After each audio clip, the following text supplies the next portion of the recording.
Lo primero que tenemos que recordar es que las derivadas parciales surgen y lo que queremos es analizar el cambio que genera la variación de una sola de sus variables. Esto, como lo comentábamos, ¿verdad? Podemos tener diferentes casos, como en el caso de algún compuesto químico, donde nosotros necesitamos saber cómo cada efecto independiente de una variable me va a generar un efecto en la salida y así poder decidir sobre cuál me tengo que enfocar. Entonces, bajo este aspecto lo que vamos a ver es que nosotros con las derivadas parciales en realidad estamos analizando cambios, dado que estamos manteniendo constante el resto de las demás ecuaciones, perdón, de las demás variables, mientras variamos solamente una de ellas.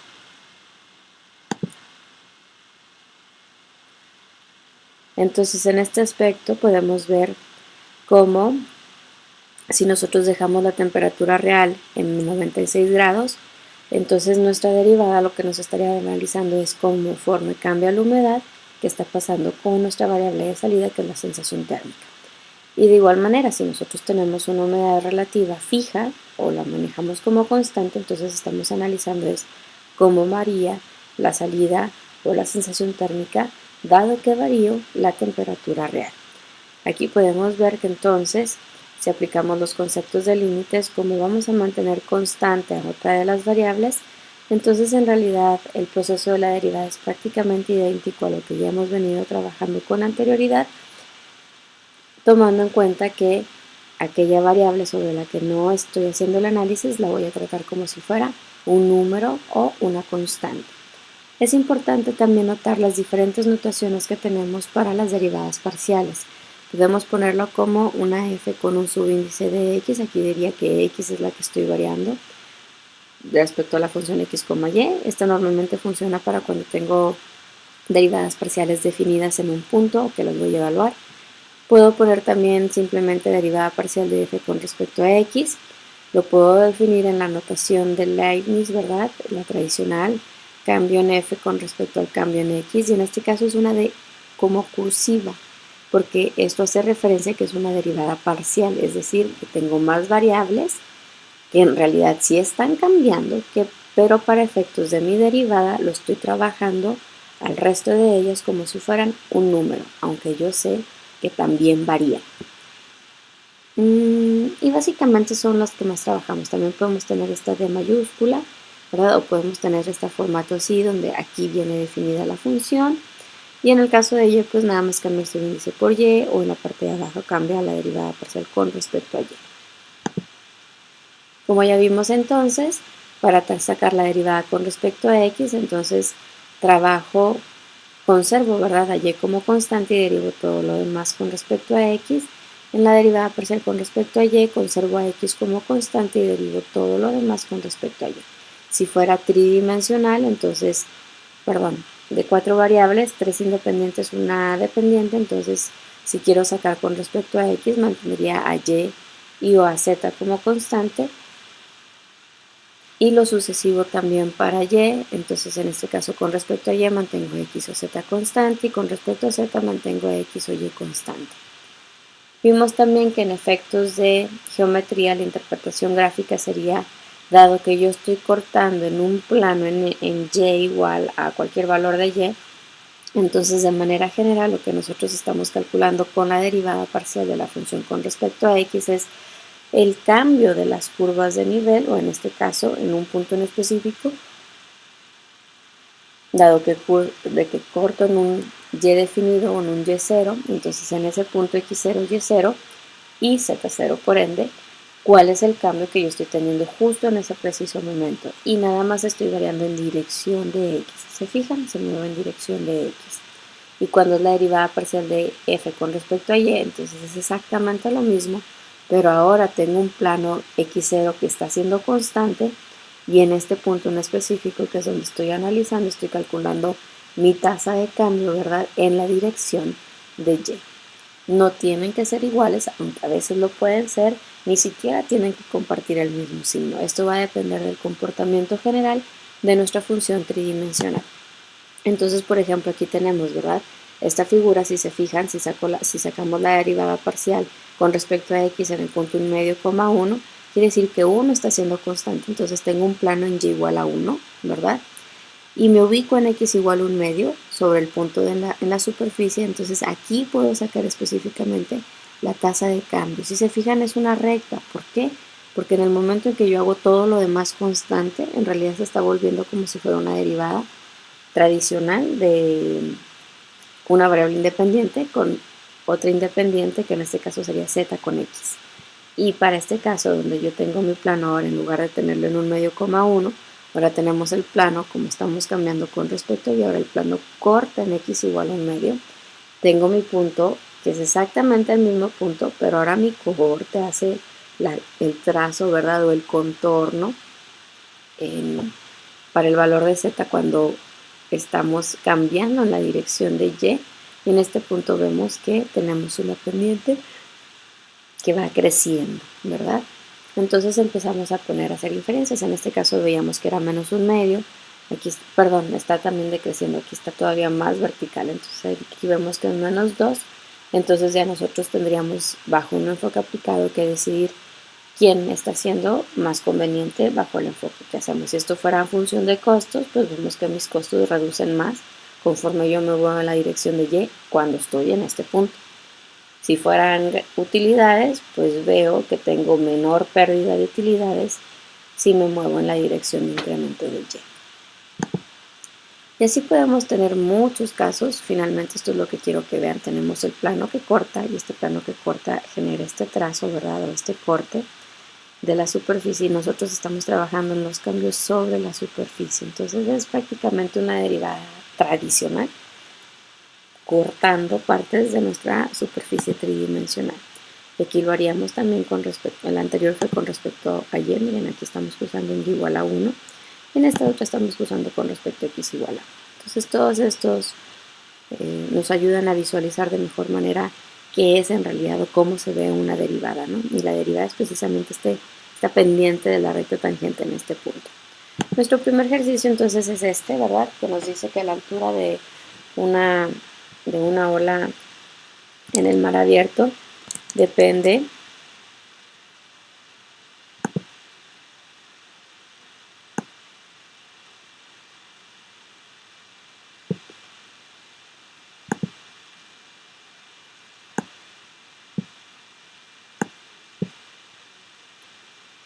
de la rapidez v del viento y de la cantidad de tiempo t que el viento ha estado soplando a esa rapidez.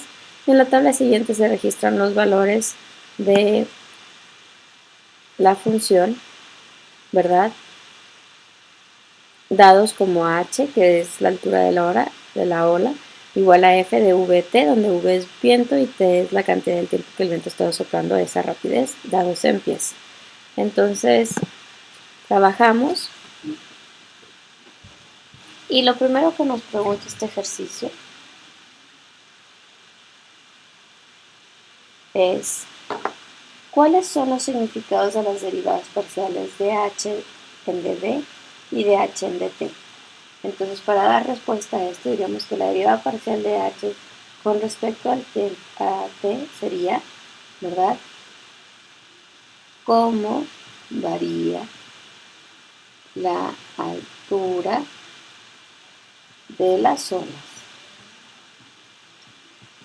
Dado que mantenemos constante, fíjense, esta es nuestra variable con respecto a t, que era el tiempo que ha estado soplando el viento a esa rapidez. Entonces sería, dado que mantenemos constante, la velocidad del tiempo.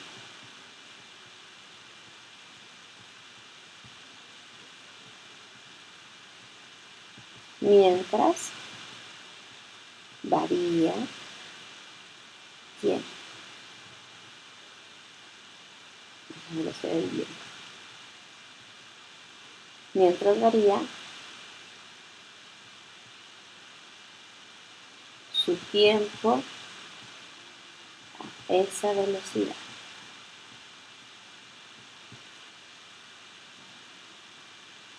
A veces aquí decidimos trabajarnos como incrementos unitarios, pero luego lo vamos a seguir trabajando con más detalle. Por lo tanto, el cambio en H con respecto a V, entonces sería la variación estimada de la altura, dado que permanece constante, como es con respecto a V, entonces ahora permanece constante el tiempo que dura a esa velocidad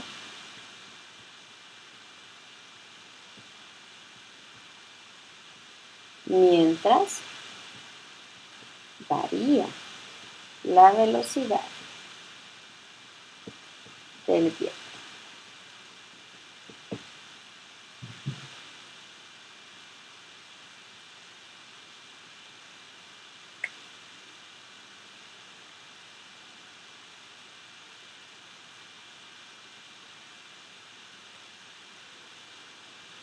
Entonces, analizando esto, ya tenemos esta parte de aquí. Nos dice, estima los valores del cambio, dado que varía la velocidad del viento en 40,15. Entonces, nosotros nos ubicamos en velocidad 40, este sube, entonces aquí está velocidad 40, 15 entonces aquí está 15.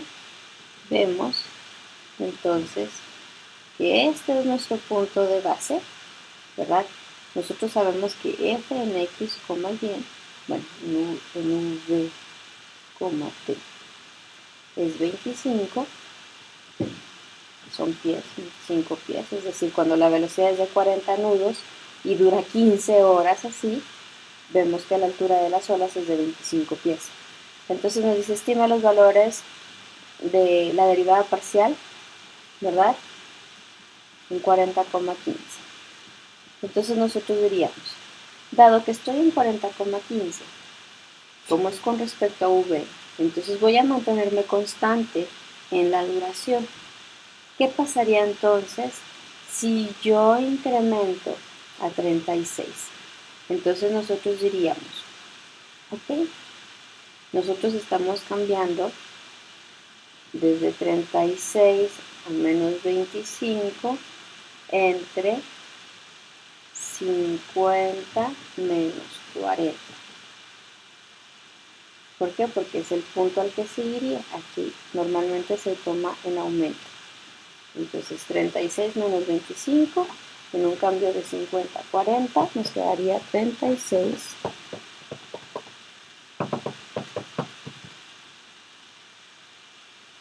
sería 11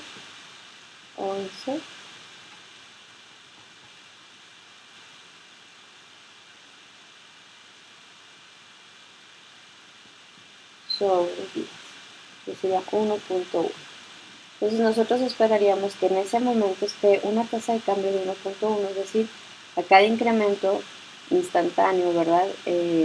Dado que estamos en 40.15, si esta velocidad cambiara de 40 a 41, esperaríamos un aumento de un pie, ¿verdad? En la altura de las olas.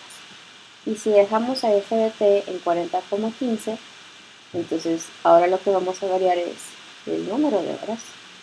Entonces nosotros diríamos, ok, 28 menos 25 entre 20 menos 15. Esto es el cambio en la altura con respecto al tiempo. Estamos haciendo la variación en el tiempo. 28 menos 25 es 3 y 20 menos 5 es menos 15 es 5. Y 3 quintos, pues ese es el valor exacto, ¿verdad? Nos daría 0.6.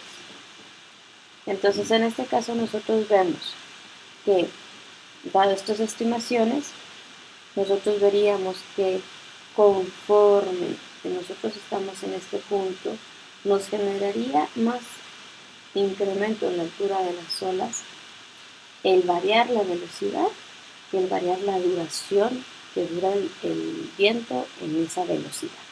Entonces el cambio de velocidad sería más evidente. Entonces nos pregunta, ¿cuál parece ser el valor del límite siguiente? DH cambio de la altura con respecto al tiempo si el tiempo tiende a infinito. Entonces, si nosotros vemos, ¿verdad?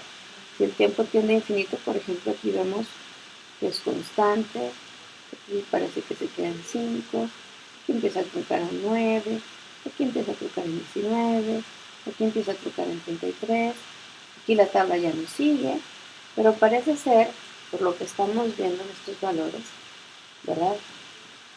Que conforme más incrementa el tiempo, vemos menores efectos de las olas, es decir, no esperamos que crezcan continuamente las olas, sino empezamos a ver que ya no es tanto el incremento que tiene la altura de las olas, a diferencia de la velocidad, ¿verdad? Si la velocidad empieza a crecer mucho, podemos esperar unas olas enormes. Y este sería el primer caso donde es un ejemplo aplicado, donde lo importante es entender